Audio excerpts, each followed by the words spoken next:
Hello and welcome to the Visible Vault.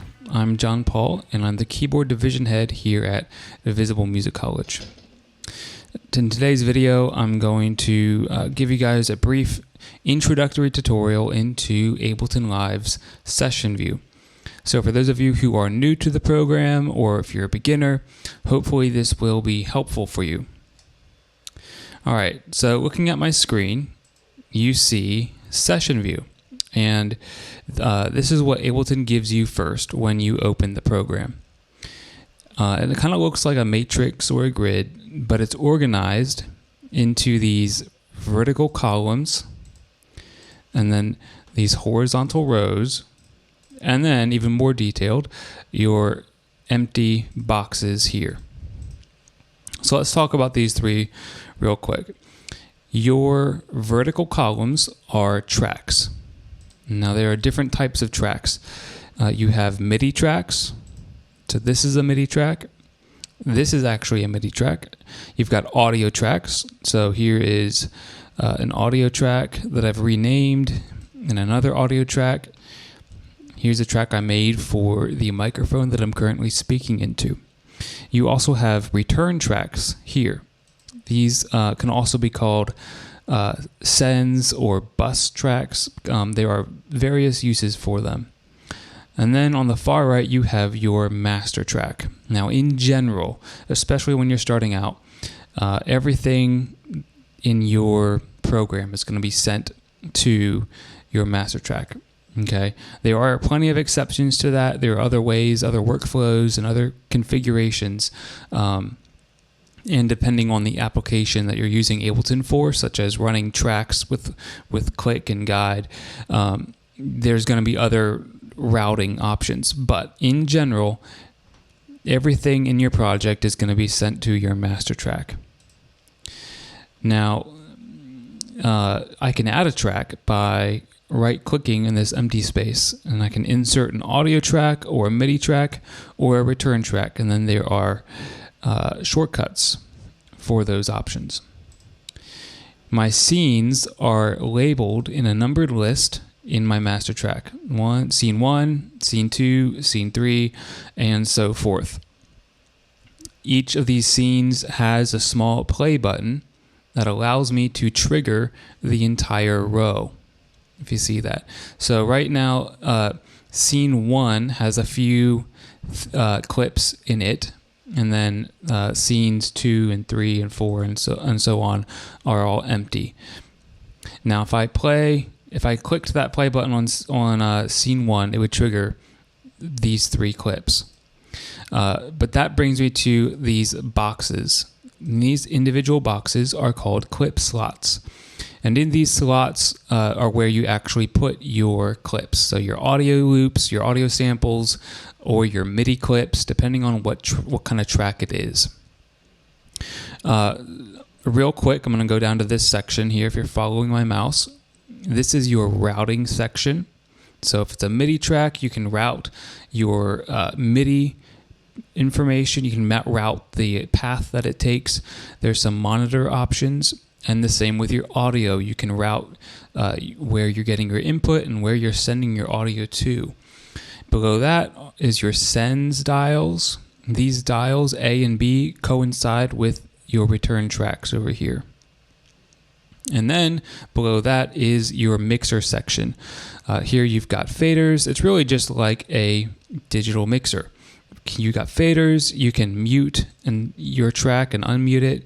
You can solo it. Or you can arm your track for recording. Now I'm going to show you guys the browser. And on the top left is this arrow that opens up to the browser section. And in the browser you've got categories where you can find different sounds and instruments and effects. Now this will have audio samples and also MIDI instruments, right? And then you can apply effects to your tracks. Down here in places is an area for a more customized folder storage system that you can create. Down here in this area, when I move my mouse down here, is an arrow that opens up the help view, basically. So if you hover over any parameter, this box down here will have a paragraph explaining what that parameter does. So if you're starting out, you're trying to figure out what a certain control does, this info view is helpful. That also brings me to this last section here, which is called detail view. It's also called clip view, depending on what exactly you're looking at. Basically, it's just another view that allows you to see more detail on your clips or your tracks. And I can open and close this view with an arrow in the bottom right-hand corner. So now you see I have some clips here in my tracks, okay? One thing to note is that each track can only play one clip at a time. All right, so I have one clip that's loaded right here. I've named this track percussion, and the loop here is a tambourine, and I'm gonna hit play.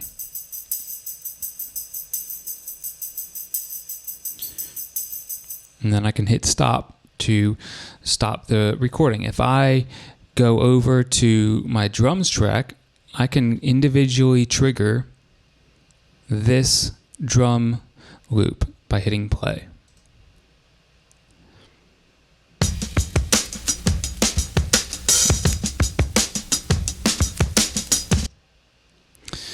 Then I've got on my MIDI track over here, I have a MIDI clip.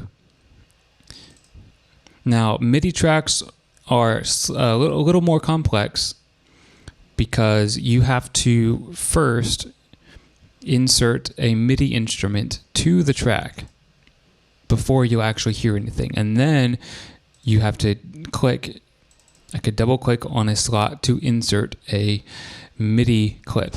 All right, now this is an empty MIDI clip, doesn't have any information in it yet, but I can essentially play the MIDI instrument that's loaded into the track with my MIDI clip. So I already have one here that I made real quick. I just put in 4 simple 7th chords here in this piano roll that you see. And these MIDI notes will now play the instrument that is loaded up into this MIDI track.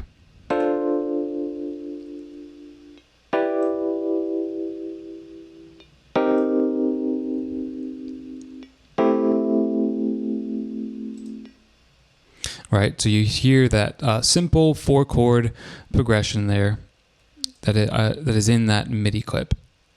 Then here is just another empty MIDI track, which I haven't used. Now, if I want to play all 3 of these clips at the same time, because they're in scene 1, I can just go over here to my master track and hit play on scene 1.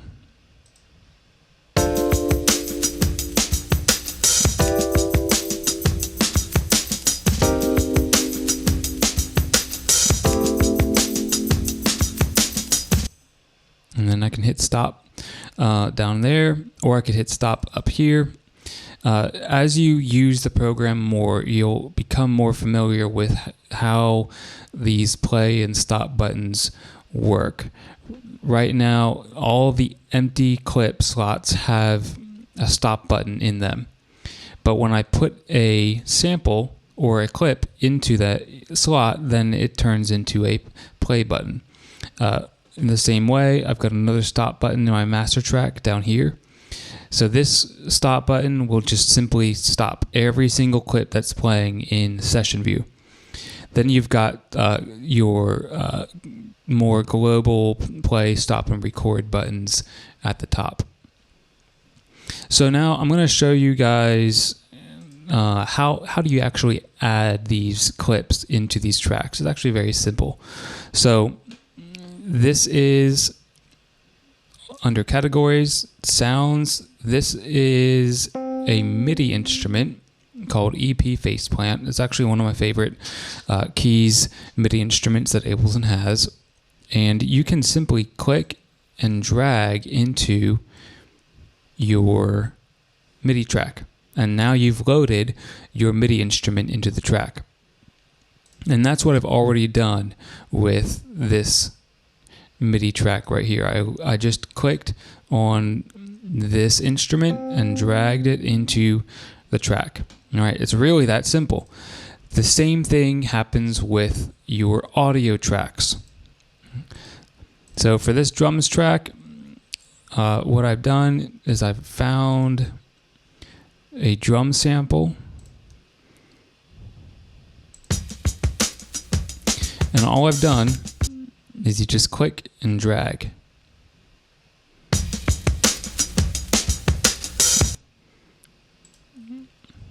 All right, for this percussion,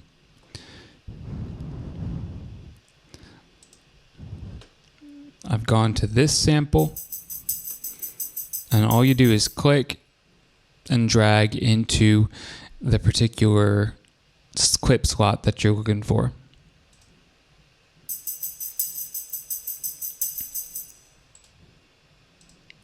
Right, so now that I've got my clips in scene 1, I can hit play on scene 1 to play them all at the same time. Now I want to take this time real quick to show you guys a way that you can organize somewhat of a progression to your basic song in session view. So I'm going to clean up the view a little bit. Now let's pretend that I want to start. I want to start my loop with keys. Right? Now I could just trigger this clip by itself, and then I could trigger drums, and then I can trigger my percussion.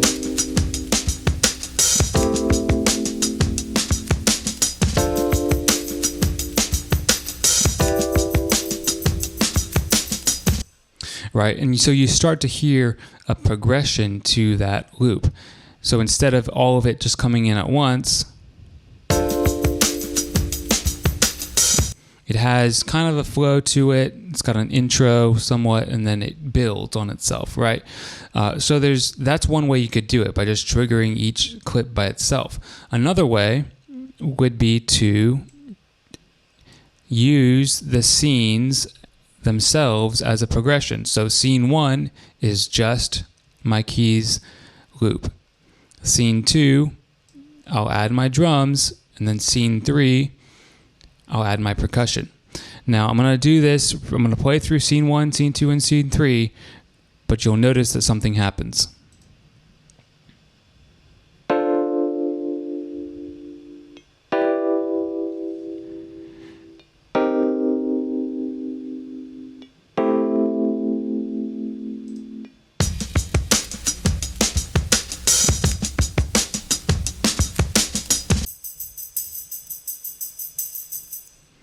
Right, so what you probably noticed that happened is whenever I triggered a new scene, the previous scene stopped, right? And that's because each track can only play one clip slot at a time, right? So in scene 1, my keys track was playing this clip that was loaded into scene 1. But when I went to scene 2, it no longer played the first clip because it activated the second clip, which had nothing in it. So the way that I would work with that is I can simply right-click and copy this first clip and then paste it into here. And then if I want it to play in scene 3 as well, I'm just going to right-click and copy and paste it into scene 3. Now for drums, I'm going to copy this clip, and I want it to play in scene 3 as well. So now you see there's a little bit more of a progression here. So if I trigger scene 1, it'll be just keys. If I trigger scene 2, it will still play the keys, but it'll add my drums. And then if I trigger scene 3, it will add my percussion loop. So here we go again.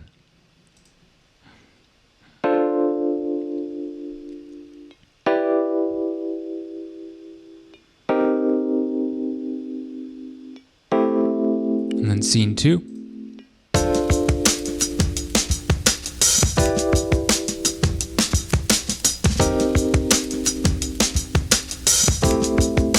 scene 3.